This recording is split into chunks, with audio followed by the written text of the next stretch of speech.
Assalamualaikum warahmatullahi wabarakatuh.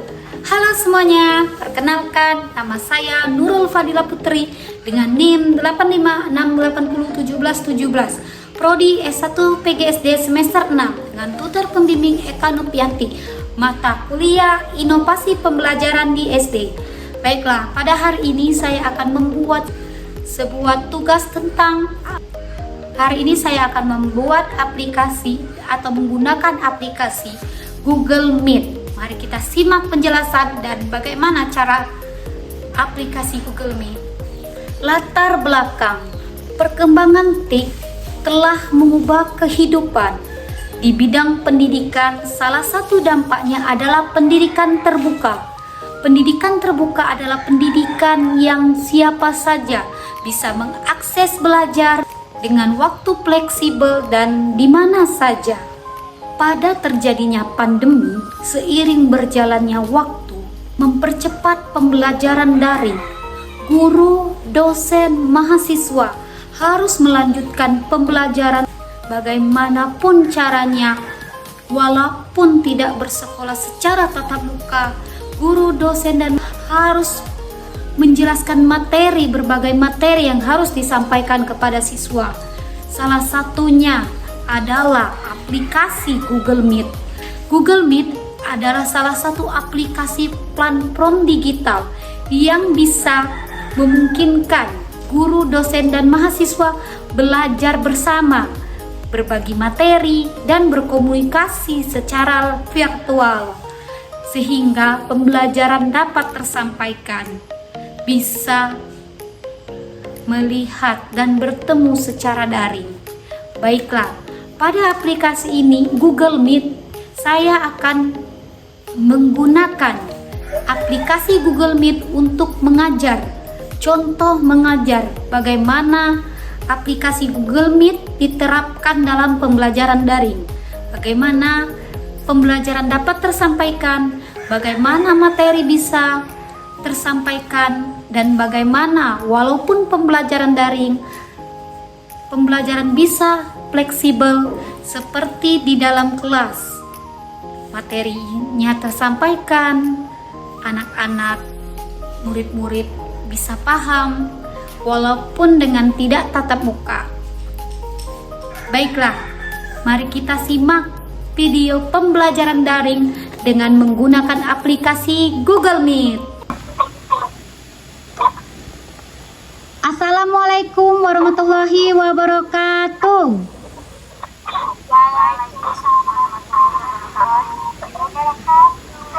Selamat pagi anak-anak hebat. Baiklah, sebelum memulai pelajaran hari ini, kita berdoa menurut kepercayaan masing-masing. Berdoa di dalam hati, mulai. Berdoa selesai. Hari ini Ibu akan mengabsen ya. Apakah semuanya sudah hadir? 10 orang? Sudah hadir ya? Alhamdulillah semuanya hadir ya. Hadir Bu. Alhamdulillah. Apa kabarnya hari ini kelas 5? Alhamdulillah luar biasa. Allahu Akbar. Iya, kelas 5C. Cerdas, cermat, ceria. Baiklah, pada hari ini kita akan belajar tentang sifat-sifat cahaya. Adapun tujuan pembelajarannya, kita akan menjelaskan sifat-sifat cahaya dengan benar. Pernahkah kalian melihat cahaya? Pernah Bu. Pintar, pernah. Cahaya matahari ya? Atau cahaya senter? Cahaya lilin Bu. Iya, pintar sekali anak ibu guru ya. Baiklah, kita akan memulai ya. Ibu akan menampilkan PPT tentang sifat-sifat cahaya.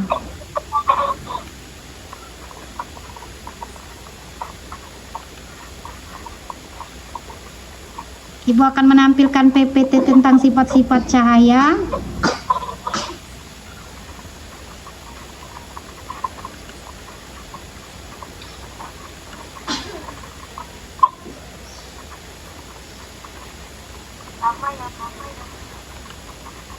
Masukkah PPT Ibu? Belum, Bu. Belum ya? Sekarang sudah masuk kah?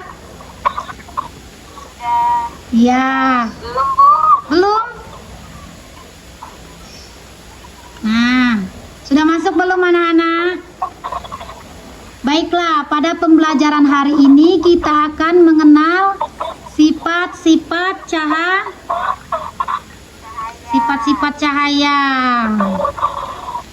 Baiklah, Ibu akan menjelaskannya ya. Teman-teman yang lain harap matikan mikrofonnya. Apa itu cahaya? Cahaya adalah gerak energi berbentuk gelombang elektromagnetik yang dapat ditangkap oleh mata manusia. Cahaya berasal dari sumber cahaya. Benda yang dihasilkan dapat menghasilkan cahaya disebut cahaya. Contoh sumber cahaya ada api, ada sinar matahari, lampu, dan kilat. Macam-macam cahaya. Cahaya ada dua ya anak-anak, ada cahaya tampak dan ada cahaya tidak tampak. Cahaya tampak contohnya senter, matahari, dan api. Kalau cahaya tidak tampak seperti sinar ultraviolet. Baiklah, yang pertama sifat cahaya. Cahaya merambat lurus. Berkas cahaya dapat merambat lurus, contohnya cahaya matahari dapat masuk ke dalam ruangan atau melalui celah-celah dan tampak seperti garis lurus. Misalnya pada percobaan gambar di bawah ini ya anak-anak. Yang kedua, cahaya dapat menembus benda bening. Cahaya bisa menembus benda bening atau disebut dengan transparan. Benda yang tidak dapat ditembus cahaya disebut dengan benda gelap. Benda yang dapat ditembus sebagian cahaya disebut dengan benda buram. Sekarang sifat cahaya yang ketiga adalah cahaya dapat dipantulkan. Pada benda-benda memiliki permukaan yang mengkilap, contohnya cermin dan air. Misalnya kita bercermin ya, atau kita di air. Selanjutnya cahaya dapat dibiaskan. Cahaya yang dapat melalui dua medium yang berbeda kerapatan zatnya, misalnya cahaya berasal dari udara menembus air, maka cahaya akan dibelokkan. Peristiwa ini disebut dengan pembiasan. Jika cahaya berasal dari medium renggangan menuju medium rapatan, maka pembiasan akan mendekati garis normal. Jika cahaya berasal dari medium rapatan menuju medium yang lebih renggang, maka pembiasan akan menjauhi garis normal. Sifat cahaya yang kelima adalah cahaya dapat diuraikan. Tampak warna putih seperti spektrum cahaya.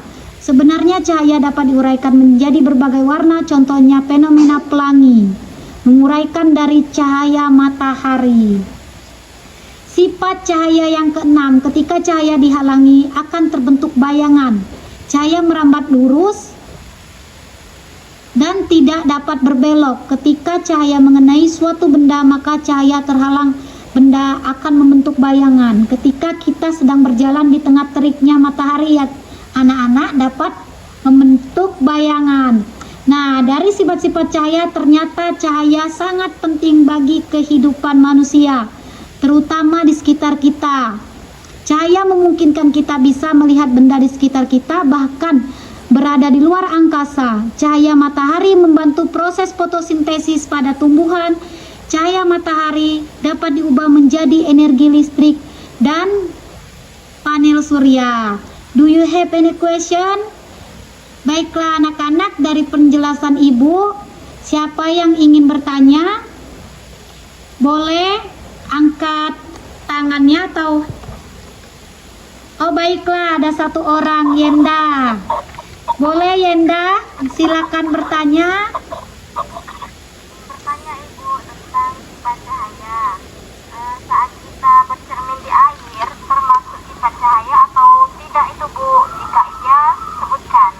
Iya, bagus sekali ya pertanyaan Yenda.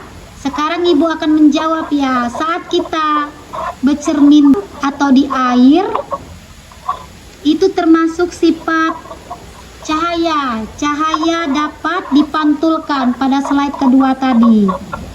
Apakah Yenda sudah mengerti? Baik Bu. Ya, pintar. Yang lain adakah yang ingin bertanya? Apakah sudah mengerti?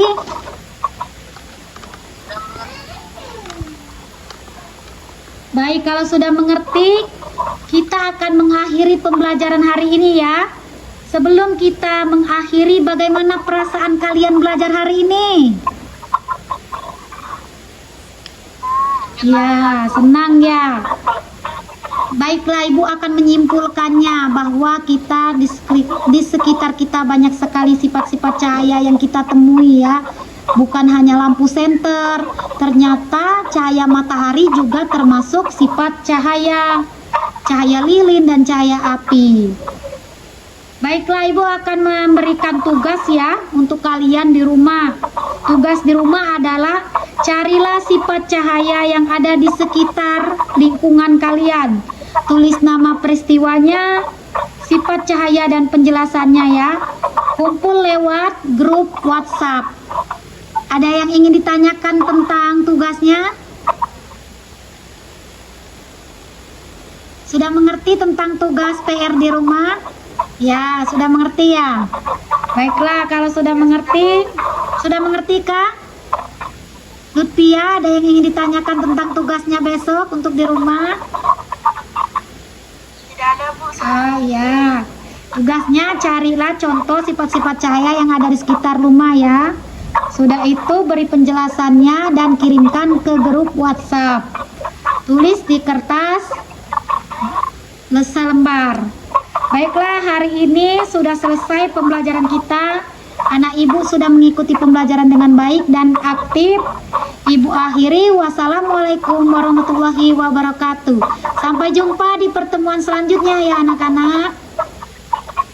Baiklah, dari penjelasan saya tadi beserta latar belakangnya dan menggunakan aplikasi Google Meet dapat disimpulkan bahwa meskipun dalam pembelajaran daring tidak secara tatap muka, ternyata bisa dilakukan, pembelajaran bisa dilakukan baik dari jarak jauh walaupun tidak bertatap muka secara langsung. Salah satunya dengan menggunakan aplikasi Google Meet. Google Meet merupakan aplikasi platform digital yang mengajarkan kita untuk berbagai materi bertatap muka secara virtual, mempermudah kita dalam pembelajaran dan mempermudah kita menyampaikan materi secara fleksibel dan di mana saja dan kapan saja. Demikian video tentang pembelajaran daring melalui aplikasi Google Meet. Lebih dan kurang saya mohon maaf. Wassalamualaikum warahmatullahi wabarakatuh. Dadah.